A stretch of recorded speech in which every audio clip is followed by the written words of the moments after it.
I would basically just come in, find out what my target is for the day, press the button, just go, and the first piece of content, boom, it's just there on the screen in front of you. You take a look, you make a decision, you press a couple of buttons, it goes away, and the next one loads, and the next one, and the next one. And you are seeing dead bodies and murders, or people celebrating having killed somebody, dogs being barbecued alive, and you are seeing these images. It took me a long time to understand how much this stuff had affected me. I never even believed in PTSD. I thought it was just people being useless. And it's been very hard for me to find these really difficult emotional reactions when I talk about this stuff, and I've had to be through therapy and take a lot of time just working on myself to get through this.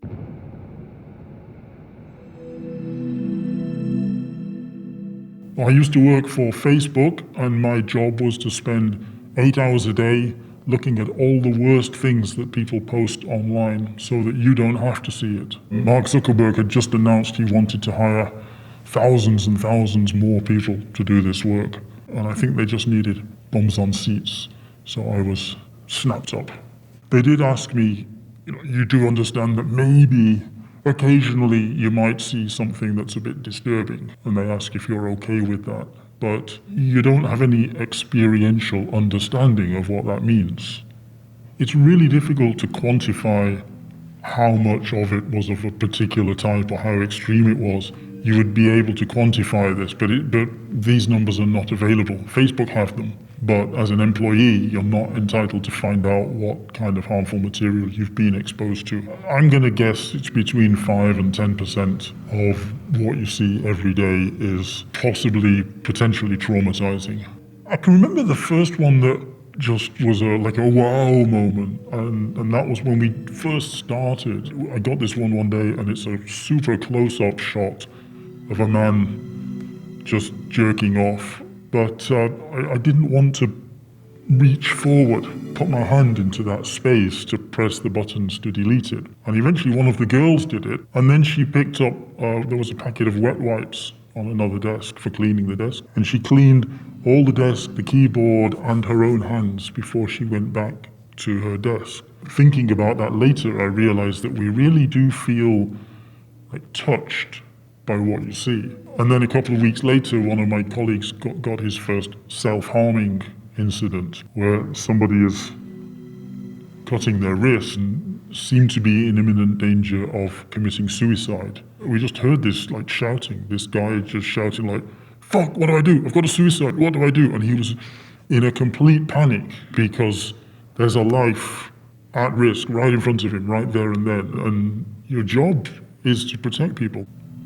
Well, the guidelines are not guidelines. They're very, very strict, very precisely written rules. We've got definitions of harm versus injury versus violence.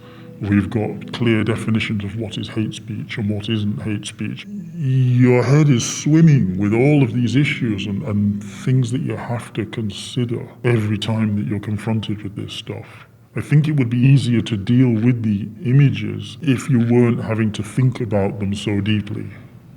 I worked the evening shift, so I would start at 6 p.m, finish at 2 o'clock in the morning. But then you would often wake up 3-4 hours later, you'd suddenly sit up in bed, remembering a decision that you've made and realizing that you've made a mistake. Like, I've missed a nipple.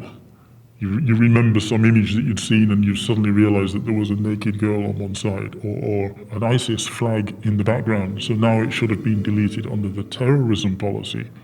So you're obviously replaying this stuff in your head unconsciously while you're asleep. But then you're not allowed to talk about your work with anybody. We've all signed non-disclosure agreements, the Facebook omerta.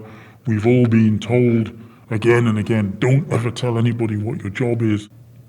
There was a wellness team on site, and they were responsible for resilience training and mental health issues, but they're not trained psychotherapists, psychologists, they're not mental health professionals. So you're at work and you get an email coming around saying, hey, we're having finger painting in the canteen this evening. I'm here to save the world. I'm looking at war crimes and child abuse. I haven't got time to go and go finger painting. So it was window dressing. The supports that were there were totally inadequate. For me, there was a creeping awareness and a loss of faith, a lot of hope. And it's just become this mindless drudgery where you've desensitized yourself from what you're seeing on the screen in front of you. But when I left, I was just relieved. And then I got a phone call from a journalist. Somebody had given them my number, and she wanted to talk to me off the record like this about the job. And she asked me these questions that you've been asking me about the content, the stuff that you see. And it was the first time I had addressed that I'd faced it. And it completely overwhelmed me, and I broke down and cried in a coffee shop. I was lost. I just didn't know what the fuck I was doing, what was going on. I was totally bewildered.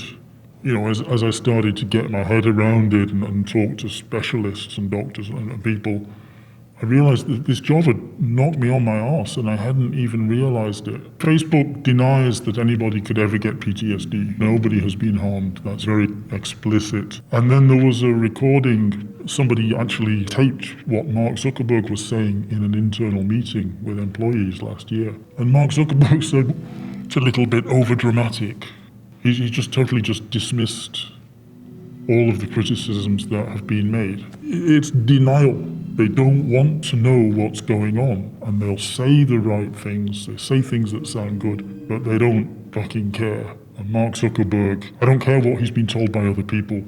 These stories have been repeated enough times now that he needs to go down onto the shop floor and see how people work day in, day out, see what's happening, and talk to people who've been harmed, and embrace the fact that he's got a problem he needs to solve.